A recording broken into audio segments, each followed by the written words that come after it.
Hello and welcome to the Capitol Report on Antony television. I'm Steve Lance. The president says it's time to wind down on treating COVID-19 as an emergency, and House Republicans pushed a bill today to immediately end the national emergency that's gone on for nearly 3 years now. Here's Antony's Melina Wisecup from the Capitol with more. So Melina, what are the president's plans on this and how are lawmakers reacting?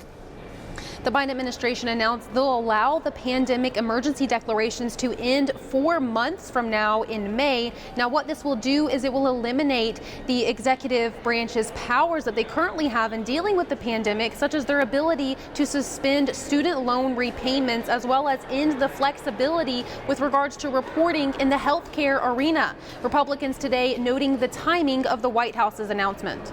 And we are moving the federal government away from its perpetual COVID state, giving healthcare workers more freedom and forcing career bureaucrats to start showing up for work again. By the way, I don't know if anyone noticed, but the White House is now responding directly to the House Republicans. And Republicans say this is long overdue, pointing to a comment that President Biden made back in September when he said that the pandemic is over. But despite those comments, the administration says there needs to be a phased out approach when ending this public health emergency, which is the same message that we're hearing from House Democrats. Here's how the House Democratic Caucus chairman responded when I asked him about the issue earlier. We understand that some proposals that they could be pushing could increase the cost of the vaccine. We want to make sure that testing is available through insurance programs. Those are the types of things that we're concerned about. It's about how this policy affects our community. And in addition to this bill that would end the public health emergency immediately, House Republicans also pushed a few other pandemic-related bills today. One would end telework for federal employees. The other would end vaccine mandates for healthcare workers. So, Melina, we know this bill is likely not to go too far considering the divided Congress. With Democrats in control in the Senate, why did they push this bill, do you think?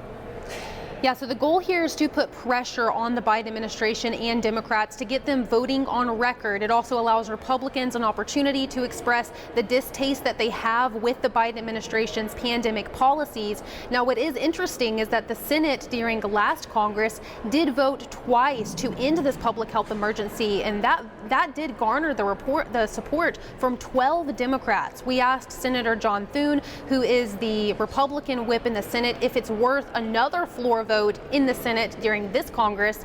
Here's how he responded. I think most people have moved on. The pandemic, the worst of the pandemic's behind us, and it's time for our policies to reflect that. So whether that ends up translating into a vote here remains to be seen. So if the Senate does take up this bill and it does make it to President Biden's desk, he's vowed to veto it and instead allow these pandemic powers to end this May. Reporting in Washington, D.C., Melina Wisecup, NTD News. Representative George Santos told House Republicans today that he wants out of his committee assignments. Santos' decision comes as prosecutors are investigating his personal and campaign finances. NTD's Jason Perry has the story. Recently, House Speaker Kevin McCarthy has faced harsh criticism for assigning Representative George Santos to committees. The assignments came after Santos admitted to lying about much of his resume. And after meeting with McCarthy on Monday night, Santos announced to House Republicans on Tuesday that he's stepping down from his 2 committee assignments. Reporters waiting outside of the Capitol asked if McCarthy told him to step down from the committees. Nobody tells me to do anything. I made a decision on my own that I thought best represented the interest of the president. But what prompted that? I mean, there's Guys, you gotta relax. You're assaulting me at that point. Representative Marjorie Taylor Greene also answered questions about Santos. He just felt like that there was so much drama, really, over the situation, and especially what we're doing to work to remove Ilhan Omar from the Foreign Affairs Committee. Mr. Santos' statement in there was just saying that he spoke with Speaker McCarthy and made this decision on his own. Santos was assigned to the House Committee on Small Business and to the House Science, Space, and Technology Committee. He said he wants off of the committees temporarily until his issues are resolved. Prosecutors are currently investigating Santos's personal and campaign finances, and Representative James Comer said Santos will be removed from Congress if he broke campaign finance laws. House Speaker Kevin McCarthy also shared his thoughts. And I think it was an appropriate decision that until he can clear everything up, he's off committees right now. Santos said he's not stepping down from office and that the only way he'd leave is if he loses in the next election. Jason Perry, NTD News. Just ahead of Secretary of State Antony Blinken's trip to China, Oklahoma Senator James Lankford is raising concerns over China's human rights abuses, specifically those persecuted for their beliefs. We spoke to the senator earlier. Senator James Lankford, thank you so much for joining us. Very glad to be able to do it. Senator, you've penned a letter to Secretary of State Antony Blinken just ahead of his trip to China.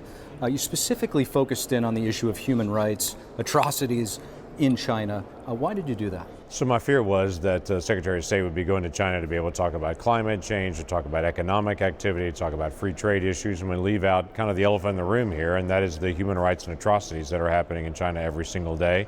And I want to make sure they weren't going to talk about economic opportunities and trade and climate issues and leaving out the people of China and what they continue to be able to face under this regime day after day after day. So we as Americans should use our diplomatic power to be able to speak in other countries, to talk about free press, freedom of expression, freedom of religion.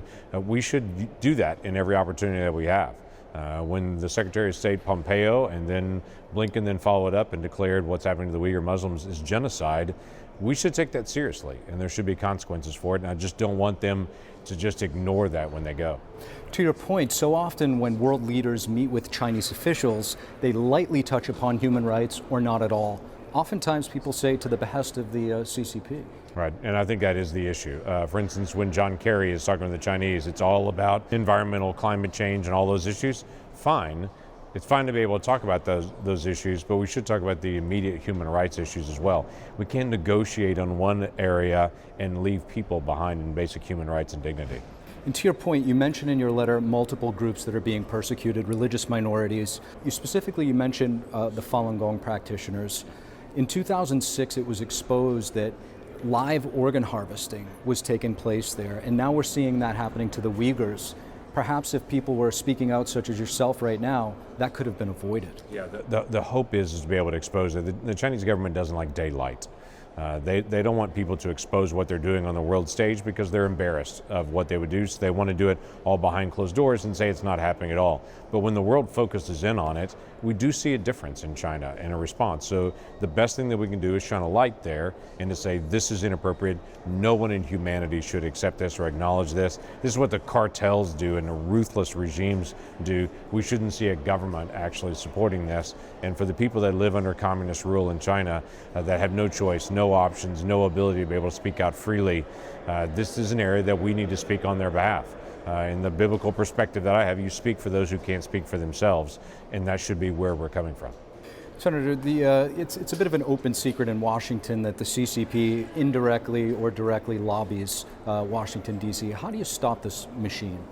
Again, you've got a very large communist government with a lot of connections to a lot of American businesses. They're going to continue to say, if you want to do business with the billion people that are in China, you need to help us with XYZ. And so some of it's not formal lobbying. Some of it's kind of around the edges using American companies to be able to do their bidding. They want to be able to maintain that market share, and so they continue to be able to speak out. The best way to do that is truth and information.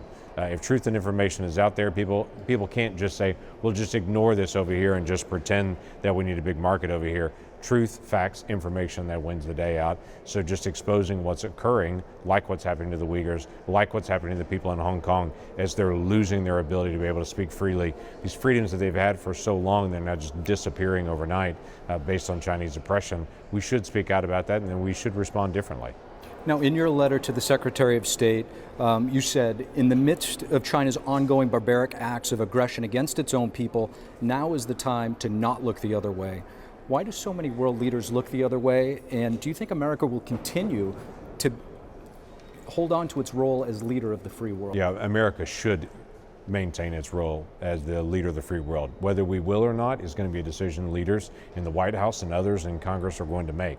There are people now that are turning away from China and turning away from the rest of the world and saying, it's 10 time zones away. Why do I care? That doesn't really affect my daily life. It does. We are affected by what happens globally in those relationships. We shouldn't be just an economic issue. It should also be just a basic human rights and dignities. We should care about the future for other people around the world. That's a position we've been in as a country for a very long time.